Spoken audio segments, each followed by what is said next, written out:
안녕하십니까. 예, 자유북한방송의 강석진입니다. 이 시간도 우리 신동춘 박사님께서 모택동이가 죽은 이후에 중국의 역사가 어떻게 새롭게 전환되고 이어졌는지를 말씀해 주시겠습니다. 예, 제가 사실 유튜브에서 이 문화대혁명도 뭐 여러분들이 많이 말씀을 하셨어요. 그래가 우리도 또 다른 데서도 또 얘기를 했는데, 제가 문화대혁명을 공부하면 할수록 이게 참으로 공산주의의 정말 잔악성이나 해독을 이거를 통해서 가장 확실하게 우리가 알 수 있고 많은 시사점들이 있습니다. 예, 그리고 뭐 현대 북한이나 현대 중국이나 똑같이 이런 것에서 크게 벗어나지 못한다고 생각하니까 안타깝게 이럴 게 없습니다. 그러니까 북한은 아직도 1인 독재 우상 체제에서 벗어나지 못하고 과거 대약진 운동이라든지 문화혁명의 그런 그 역사를 북한은 아직도 지금 답습하고 있고 이어가고 있는 것으로 우리가 이렇게 봐야 되겠죠. 그러니까 공산 전체주의 체제하고 자유민주주의하고 근본 차이는 권력의 제한이 있느냐 없느냐 그 차이예요. 그러니까 우리 자유민주주의에서는 당들이 여러 개가 있어서 선거를 통해서 정권이 교체가 될 수 있는 가능성이 열려 있잖아요. 그 선거가 공정하다면 제도적으로 돼 있죠. 그러나 공산당은 일당 독재고 특히 일당 독재도 그 중에 권력자, 최고 권력자 하나가 전부 독재를 하게끔 돼 있는 체제입니다. 견제 세력이 없거든요.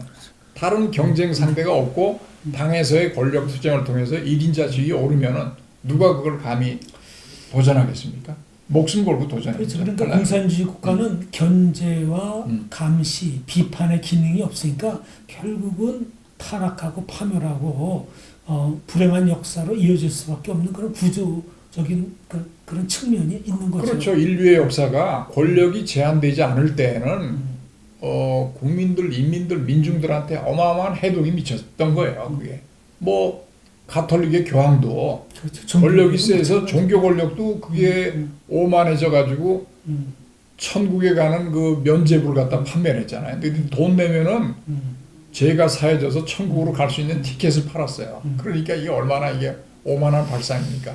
하나님이 인간의 죄를 심판할 수 있지 누가 교황이 그거를 할 수 있어요? 그렇죠. 교황은 하나님의 대리자다 해갖고 절대 무오의 원칙을 고수하면서 그렇게 절대 권력을 누리니까 절대 또 부가 따르고 그러다 보니까 그 시대가 암흑의 시대라서 그 서양의 종교사에서 400여 년이 암흑 시대라고 하지 않습니까? 결국 교황의 어떻게 보면 절대 권력에서 또 비롯된 것이에요. 그러니까 교황이 예수를 대리하는 뭐 하나님의 대리자다 이런 식으로까지 하니까 인간은 어디까지나 나약하고 흠이 많은 존재인데 교황이라 하더라도 그 인간이거든요. 교황을 인간하고 다른 존재로 해서 하나님의 거의 뭐 밑에 격으로 올린다고 하는 것 자체가 출발점 자체가 잘못된 겁니다. 그러니까 공산당도 마찬가지야. 자기들이 권력을 잡아서 인민들을 우리가 자신 있게 먹여 살리고 우리 말을 따라라.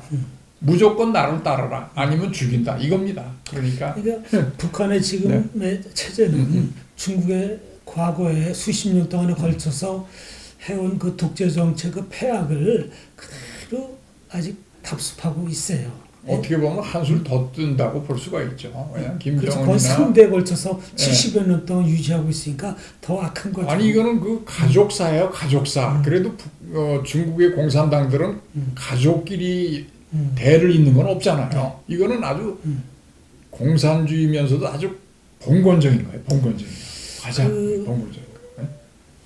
중국이요. 모택동이가 죽은 이후에 그 지도 체제를 이제는 모택동처럼 1인 독재로 하지 않기 위해서 집단 지도 체제로 전환을 하죠. 그렇죠. 예. 예. 이제 그 얘기 나중에 설명드리고요. 네. 예, 일단 이제 지난번에 마오쩌둥이 1976년 9월 9일 날 이제 죽었는데 이 죽고 나서 바로 한 달도 안 돼 가지고 4인방을 체포했는데 이 체포의 주역들이 이제 예제닝, 화오펑, 왕동실 이제 새로운 권력 실세로 등장한 사람들이 4인방을 체포하게 됩니다. 이 사람들도 자기들이 그렇게 나서지 않으면 자기들도 또 제거되니까. 그렇죠. 이제 모택동이 제거됐으니까 모택동이 죽었으니까 이제는 자기들이 권력을 차지하려면 또 그렇죠. 이 4인방을 제거하지 않으면 안 하는 것이죠. 그래서 역사적으로 유명한 4인방 재판이 1980년에 10월 20일 날 열렸습니다. 이게 여러 사람들이 재판 때 서 있는데 이 사람들이 이때 당시에는 무슨 생각을 하고 있을까요?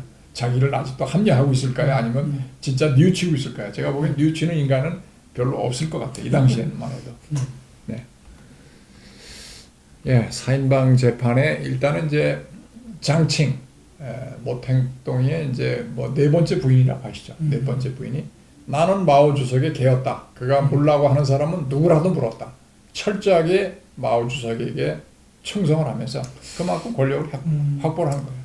어떻게 보면 그 좀 상황. 솔직한 표현이기도 하고 자기가 저지른 그 죄과에 대해서 모택동한테 그 책임을 돌리는 그런 또 발언이기도 하네요. 그러니까 나치스 밑에서 충성하던 사람들이 히틀러의 명예에 의해서 나는 그냥 하수인에 불과하다고 변명하던 것이 나중에 그게 아니고 보니까 더 열심히 한 거거든. 네. 그러니까 아주 비열한 사람이야 이 사람이 장칭이. 예, 비열한 사람. 책임을 모주석한테 이 전가하는 거예요. 권력의 개가 되고 하수인이 되면은 네. 못한 짓이 없는 거예요. 예. 그건 우리 대한민국의 역사에서도 뭐 네. 보여주고 있죠. 사인방의 최후를 봅시다 우리가. 장칭 종신형이 됐는데 10년 살고서 가택연금 중에 자살을 했는데 자살 때 하는 말이 마오 주석 당신의 제자이자 전우였던 제가 이제 당신을 만나러 갑니다. 아주 그럴듯한 얘기를 했네. 연극 배우였죠. 연극 배우였죠. 예, 그러니까. 그 다음에 이 왕홍문이라는 사람은 92년에 수감 중에 옥사를 했고, 예. 그 다음에 이 장춘교는 98년에 가석방을 했는데 2005년에 암으로 사망했고, 야오유안 20년형을 받았는데 96년 석방에서 2005년에 당뇨병으로 사망했죠. 근데 요즘 그 독재자들의 그 공통된 점 보면요, 네. 그들의 그 배우자 부인이 대부분 배우였어요. 배우였어요? 히틀러도 부인이 네. 그 일종의 뭐 정부죠. 예. 배우였었죠. 히틀러는 좀 독특했죠. 그리고 사촌이었어요. 사촌 그 에바 브라운이라고 거기를 굉장히 병적으로 자기 부인으로 해서 둘이 자살하기 그냥 동거로 지내다가 네. 자살하기 하루 전에 결혼식을 합니다. 그 비밀 아지트에서. 네. 그렇게 굉장히 여성 그것도 독특하죠. 모택동도 불행한 역시 그 영국 배우인 또 강청을 좋아했고 예. 북한의 또 김정일도 김정일도 그 그렇죠. 인민 그렇죠. 배우 예. 고 누구죠? 고용이? 예. 고용이를 또 부인으로 삼고 김정은도 또 왜냐하면 권력이 세니까 예. 아무나 부르면 다 되니까 그렇게 된 겁니다. 그게. 예. 자, 그러면 이제 중국의 이 4인방 문화대혁명이 비극으로 끝나면서 새로운 출발을 하게 되죠. 이게 이제 중국 역사가 그래도 큰 전환점을 하면서 결국 위대한 인물인 등소평이가 거기서 죽지 않고 살아남았어요. 그걸 이제 등소평이의 별명을 부동이라고 합니다. 부동이라고 하는 것은 절대로 넘어지지 않는 노인네, 오똑이라는 얘기예요. 네. 이 양반이 그렇죠. 키가 1m 50밖에 안 돼요. 제가 기억한대요. 너무나 단신인데도 죽지 않고 살아남았어요. 이 수많은 탄압과 숙청과에도 불구하고. 자, 이 사람은 이제 97년에 죽었는데 흥묘백묘론이죠. 유명한 고양이를 쥐를 잡는데 검은 고양이면 어떻고 하얀 고양이면 어떻다. 이게 유명한 흥묘백묘예요. 실용주의 노선이죠. 네. 예. 이 등소평인가 그 사천성의 어마어마한 대지주의 자녀였었대요. 네. 그래갖고 1930년대 때 파리에 유학을 가갖고 자본주의, 사회주의를 다 체험한 아주 그 당시엔 최고의 지식인이었죠. 그 당시에 이런 프랑스가 이 있었죠. 사회주의 혁명에 굉장히 그 이론과 거기에 강했거든요. 그러니까 프랑스에서 혁명한 정통 공산주의자예요. 네. 지식적으로 얘기하면. 그런데 참으로 이 사람이 또 불행을 많이 겪었는데 문화대혁명 때 자기 아들인 등박방이라고 있어요. 그 사람이 홍위병에 쫓겨서 도망가다 4층에서 뛰어내려가지고 허리를 다쳐서 그 이후부터 휠체어 신세를 졌어요. 예. 아픈 가족 그러다가 북한에 몇 년 전에 그 죽었다고 하더라고. 그 사고로 말이죠. 그래서 굉장히 약간 뭐. 예. 자, 이게 이제 등소평이가 그러면 어떻게 하느냐. 지난번에 시간에 소평소도라는 거 있죠. 그 하방 때 산책을 하면서 중국의 앞니를 갖다 부상했다고. 굉장히 중요한 것이고. 그 이제 등소평 인터뷰를 오리아나 팔라치라는 그 이태리 여자가 이 사람이 했는데 07과삼이다. 이거는 이제 이건 무슨 얘기냐면 등소평이가 모 주석한테 대한 평가를 07과삼이라고 한 거예요. 자기 자신을 평가하는 건 아니고. 그래도 지금 천안문 광장에 초상화 붙어 있는 건 모택동밖에 하고 없어요. 중국은 아주 공산주의 공산주의 혁명을 일으켰다 이거죠. 네. 그 이후에 수많은 과오를 이렇게 덮고서 공산주의를 유지하려니까 할 수 없이 내세우는 거예요. 제가 근데 보기에는 그 아닌데. 중국 사람들도 모택동에 대해서 공은 7이고 과는 3이다 하고 상당히 후한 점수를 주는 것 같아요. 네, 그러니까 저는 거기에 대해서 그런 인권이나 이런 그 국민에 대한 애민심이 적은데도 불구하고 그걸 하는 거는 저는 찬성할 수 없어요. 네. 그건 그 사람들 생각이고. 네. 중국인들의 윤리 의식에 의한 판단이죠. 네네네. 자, 그래서 등소평이 또 위대한 점이 그 혼란한 상황에서 이제 이제 중국이 너무나 낙후가 됐잖아요. 뭐 대학진 운동, 문화대혁명을 다 거쳐서 얼마나 낙후가 됐겠습니까? 그래서 이제 새로이 근대화가 돼서 현대 중국으로 발전해야 되는데, 그래 이제 후계자들한테 하는 얘기가 도광양이라는 말을 유명한 말을 쓴 거죠. 빛을 감추고 은밀하게 힘을 기른다. 그래서 앞으로 50년 동안은 미국 같은 초강대국한테 감히 도전하지 마라 하는 게 핵심이에요.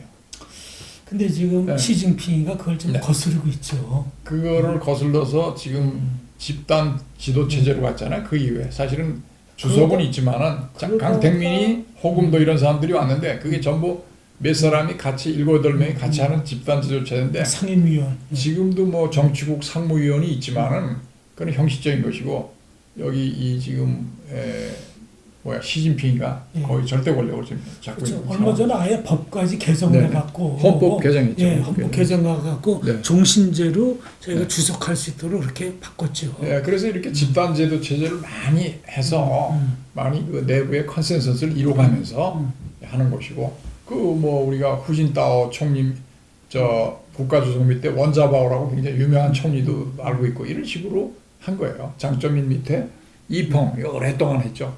수상을. 예, 장점인의 이펑 이런 식으로. 예. 그 하여간 시진핑이가 청나라의 황제로 사실상 등극을 했다고 하는 것이 영국의 이코노미스트의 이 표지에 나오네요.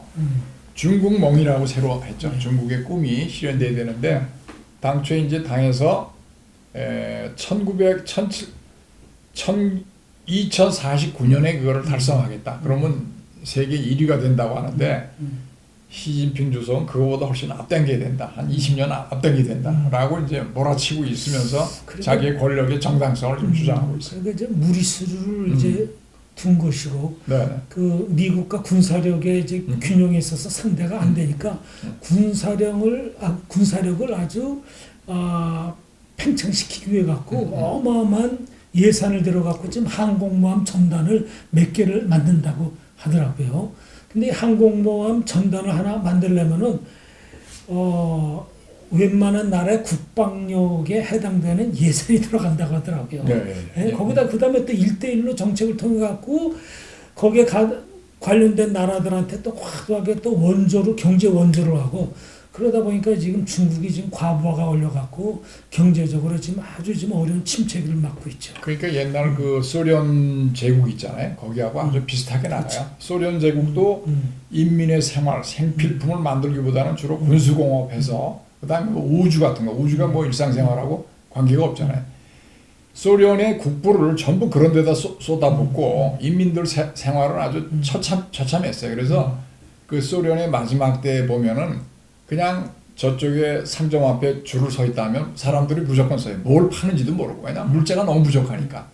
지금 중국이 미국이나 서방하고 이 무역을 해서 돈을 많이 벌었죠. 버는 건 사실인데 그럼 중국의 국가적 목적을 위해서 이 돈을 다 쓴 것이지 과연 인민들 생활이 얼마나 좋아졌느냐. 일부는 좋아진 점도 있겠지만 제가 보기에는 거의 당 간부들이 다 그런 부를 갖다가 거의 독점을 하고 누르고 있다면 별 혜택은 그렇게 확산이 안 되고 지금도 저쪽 서부에는 너무나 낙후된 그런 사람들이 많이 살고 있다라는 것이 저의 생각이고 하여간 이번 시간에 이제 그 문화대혁명의 어떤 교훈에 대해서 우리가 살펴보고 있고 그게 오늘날 어떻게 가야 되느냐를 이제 시사점을 주는데 자 교훈은 그 히틀러 때도 마찬가지지만 권력자의 선동에 속아서 이 집단적 관계에 의해서 무거운 사람들이 희생된 예는 역사상에 무수히 많습니다. 이게 진짜 인류사의 비극이고 인간의 잔혹성, 인간의 아주 위선적인 그런 표독성, 잔인성 이런 것들이 발휘된 건데 그러니까 우리가 네. 각 나라의 과거의 그런 역사적인 사례를 통해서 많은 그런 교훈을 우리가 배울 수 있는데 네네. 그 교훈을 이 독재자들은 네. 그걸 갖다 교훈으로 삼지 아니하고 예? 자기들은 영구집권 할 거라는 그런 어떤 자만심에 사로잡혀 갖고 다시금 그런 역사의 그 불행을 갖다가 다시 또 반복하는 경우가 너무 많더라고요. 왜 그렇겠습니까? 권력을 잡으면 달콤하거든요. 일단 권력으로 모든 거를 밑에 사람들이 다 자기가 눈짓만 해도 다 알아서 다 해주니까 이게 인간으로서는 너무너무 어떻게 보면 악당의 입장에서는 너무 좋은 것이죠. 그러니까 그 권력을 장악하려고 아주 수단과 방법을 가리지 않고 또 권력을 장악하면 유지하려고 그냥 경쟁자들을 무참하게 숙청하고 제거하고 하는 것이죠. 그래서 역대 사례를 한번 들어볼까요? 지지왕의 분석행위. 자기 사상을 안 따른다고 전부 다른 다양성을 인정해 역사 발전이 있는 건데 자기 사상에 맞춰라 그래서 분석행위. 그 유학책이나 이런 좋은 책들을 다 불태우고 유학자들을 아주 파묻어 버렸어요. 그다음에 중세 마녀 사냥. 요새 이제 요새 질병하고 무관한 거 아닌데 중세 때 1300년부터 1350년부터 흑사병. 흑사병 페스트라고 그러죠. 페스트가 일어나서 유럽 인구의 거의 3분의 1 내지 4분의 1이 희생이 됐어요. 그러다 보니까 원래 권력자들 입장에서는 그런 그 불행한 사태가 일어나면 누구한테 책임 전가할 사람들이 필요해요. 우리나라 1923년에 관동 대지진 때 그 일본에 지진이 일어나서 희생이 됐는데도 불구하고 조선 사람들이 그런 거를 일으켜가지고 했다 해서 조선 사람들을 무지무지하게 죽였어요. 관동 대학살입니다. 그게. 중세는 그 여자들한테 저 여자가 마귀의 씨였다 해서 마녀다 해서 그냥 군중들이 또 거기 뭐 화형을 그냥 시켰어요. 뭐 매달고 말이죠. 이게 잔인한 것이죠. 북한의 경우도 그런 경우가 있어요. 김일성이가 죽고 난 다음에 그 고난의 행군이 시작되면서 300만 명이 굶어 죽잖아요. 그리고 수십만 명이 또 중국으로 또 탈북을 하고, 근데 그걸 이제 김정일이가 수습하기 위해 갖고 이처럼 식량 사정이 악화가 돼 갖고 많은 인민들이 굶어 죽은 것은 농업 식량 담당하는 이관인지 누가 이 사람이 미국의 스파이가 돼 갖고 농업 정책을 다 정책적으로 말아먹게 한 원흉이다.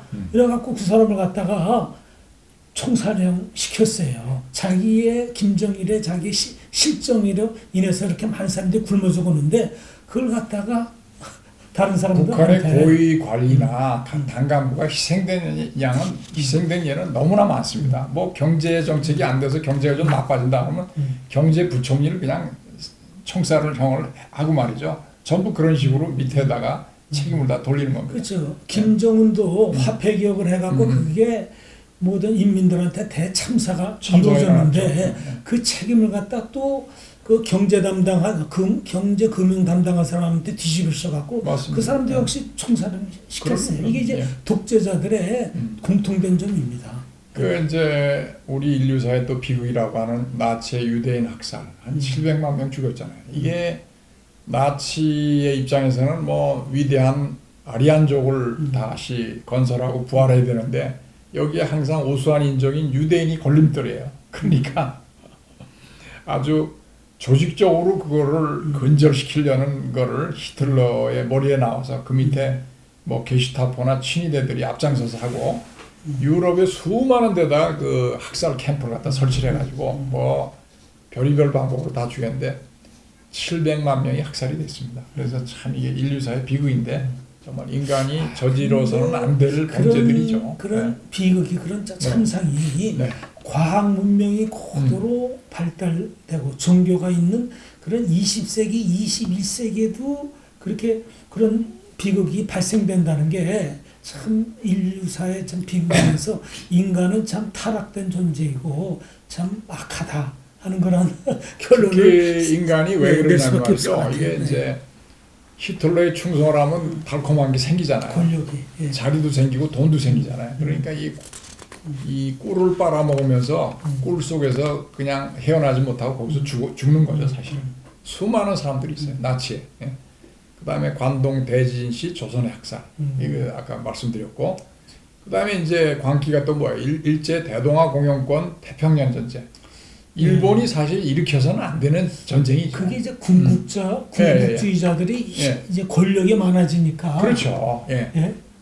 원래도 이제 메이지 유신이 사무라이들이 사실 일으켰어요. 사무라이들이 그때는 이제 일본이 튼튼해진다는 그런 일념으로 했는데 일본이 이제 계속해서 그 이제 우리 식민지 지배하면서 일본의 내각이 점점 문관에서 무관으로 자꾸 바뀌었어요. 현역 군인들로.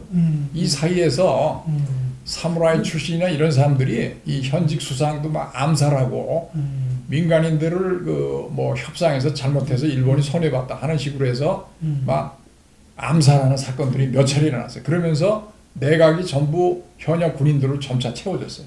그래서 마지막 전시 내각은 도조 히데키가 현역 육군 대장이에요. 이게 일본 수상이에요. 그러니까 일본의 정치 체제나 그 의사 결정이 걷잡을 수 없이 공국주의 쪽으로 간 거예요. 그리고 제2의 사무라이들이 권력을 잡았고 그다음에 그들이 결국 전쟁을 일으킨 거네요. 그러니까 일본의 이 제약상은 사무라이들이 결국은 이제 굉장히 원인이 돼 있는 거예요. 정신적으로. 그래서 이제 일본의 국가를 최고로 올린다고 하면서 결국 남한테 이제 피해를 입히는 건데 아까 결국은 일본이 조선을 먹게 된 것도 임진왜란 때 이미 그 정한론이 있었잖아요. 그다음에 명나라를 치겠다고 하는 거. 전부 그것이 사무라이들이 그때 일제시대 때 그거를 다시 가지고 나와서 정한론을 들고 나온 거예요. 그래서 급속하게 조선을 갖다가 먹게 된 거예요. 그게.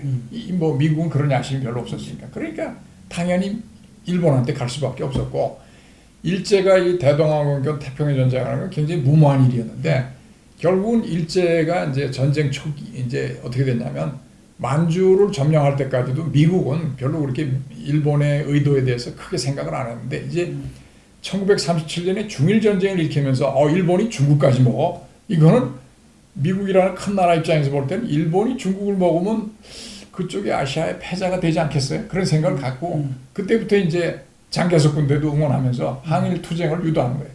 장개석 군대한테 미국이 어마어마한 무기를 원조했어요. 그렇죠. 네, 그렇죠. 아주 전폭적인.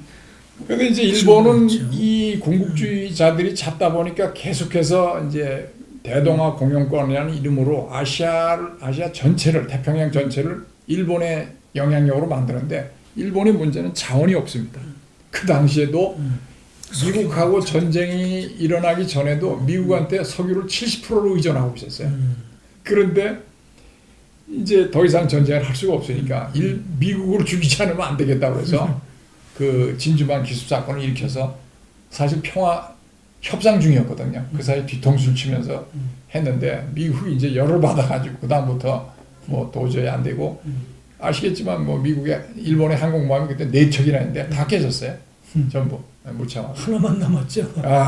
그러니까 그렇게 광기가 이게 이제 군국자들이 광기가 있고 지금도 이제 일본의 극우 세력이 많은데 이게 이제 그런 그 전통을 있는 것인데 이것이 굉장히 위험하다고 봐야죠. 모택동의 대학진 운동 거의 광기 수준이죠. 이것도 4천만 5천만 명이 죽었다고 하는데 어떻게 도대체 그 집단 농장별로 할당을 하죠. 얼마큼 생산하세요. 생산해라. 오더를 내리고 그다음에 거기에 또 철강업을 빨리 발전시켜야 되니까 고로를 설치해서 거기 뭐 소신이 뭐 농기니 이런 걸 다 잡아놨어요. 그걸 또 목표 달성을 해야 되니까. 이러니까 농촌도 황폐화 되면서 소출은 안 나고 전부 허위보고하면서 그러니까 막 그 소출 난 거 이상으로 다 갖다 바치니까 먹을 게 없잖아요. 굶어 죽는 아사자들이 속출하는 것이죠. 뭐 농기계도 없고 솥도 없는데 뭘 가지고 먹어요. 그러니까 이렇게 광기가 이게 지속이 된 거예요. 정말 1957, 6년에서 60년 사이 일어난 일인데 참 정말 너무하지 않습니까? 자, 그래서 우리가 이제 자유민주주의 하는 것은 자유민주주의에서 제일 중요한 건 개인입니다. 개인. 어디까지나. 인간이 하나님한테 천부인권을 받는 것은 결국 자유를 지키는 것이거든요. 인간이 자유를 잊어버리면 물고기가 물이 없는 것과 같죠. 죽어버리는 거예요. 그러니까 이 집단적 관계로부터 자유를 지키는 길은 국민 개개인의 각성된 이성과 분별력이 필요합니다. 아니다 싶으면 거기 복종을 하면 안 되는 것이고, 그래서 역사적으로 수많이 있었는데 소극적 저항은 침묵이 있고 적극적 저항은 집단적 반항이 있고, 이렇게 해서 인류 역사는 자유를 지키기 위한 피비린내 나는 투쟁이었어요. 주로 왕권, 독재자, 전체주의자. 지금도 공산주의가 이 전체주의를 하고 국민의 인권을 탄압하고 있는 상태에 대해서 어떻게든지 이것을 빨리 종식을 시켜야 된다 하는 것이 이제 우리의 관점이고, 그러니까 문화대혁명이 많은 시사점을 주고 독재 있다. 정권과 네. 독재자의 그 출현의 그 광기를 제도적으로 막을 수 있는 게 자유민주주의 제도밖에 없어요. 그렇죠. 그런데 자유민주주의 제도를 할지라도 국민들이 자유민주주의를 형식적으로 생각하면 안 되고 이 제도를 지키기 위해서 강하게 수호 투쟁을 해야 된다고 하는 것이 그러니까 시민의식이 있어야 되는 네, 거죠. 그렇습니다. 그러니까 자유가 굉장히 중요합니다. 그러니까 자유로운 개념이 진리가 너희를 자유케 하리라는 것이 있었잖아요.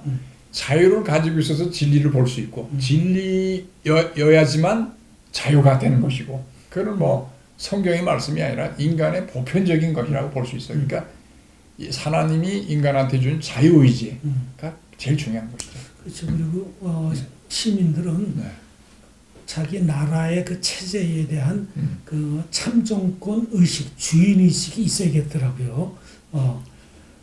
그래야 독재자들이 그렇죠. 실현을 안 하고 마음대로 못하지 않습니까? 가만히 있으면은 독재자들이 와서 해도 국민을 개돼지처럼 취급하면은 뭐가 인권과 자유가 보장이 되겠어요.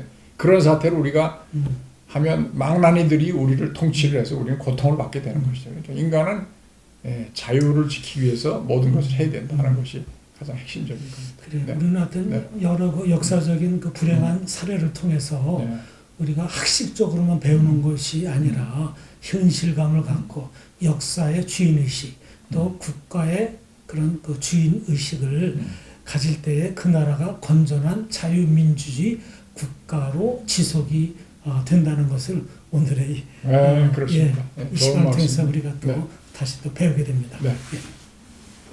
감사합니다. 다음 시간에 뵙겠습니다.